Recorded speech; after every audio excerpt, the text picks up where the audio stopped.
I was living in Vancouver at the time. I was renting an apartment with a good friend of mine. He knew that I was up for this role and I was gonna be finding out soon. I got the phone call when I was still in bed, actually. I remember coming out of the room, just like an ear to ear grin on my face, and my roommate looked at me and he was like, is that smile what I think it is? And then so I lit up an imaginary lightsaber,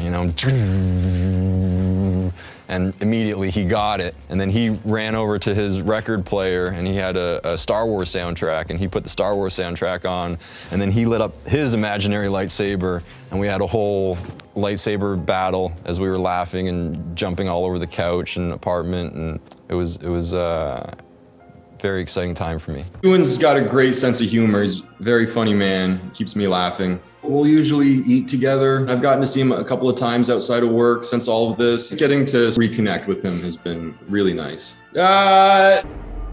Hello there. He saves that just for the character, rightfully so. The whole presence of that costume is incredible. My favorite part of putting it on is seeing other people's reactions when they see Darth Vader for the first time. Big response, and that's always good fun. A lot of very memorable interactions. I've met some fans that have like full-on Star Wars tattoos of like Darth Vader or of the Anakin character. I think it's pretty cool.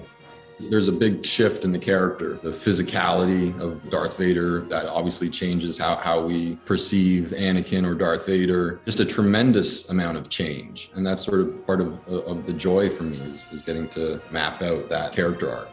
The sort of process of putting the costume on, that's like a ritual that allows me to get into character. And then, you're just thinking about what the scene is that day and what's sort of required from you. I thought it was fascinating to get to sort of see all the character stuff that they did with Anakin and with Obi-Wan, and of course the Ahsoka character. It was helpful just to sort of understand all of those sort of storylines. I want to do stories that appeal to me and characters that speak to me. I don't really have a genre necessarily that I'm most interested in. I'm looking forward to doing more films and TV, so we'll see.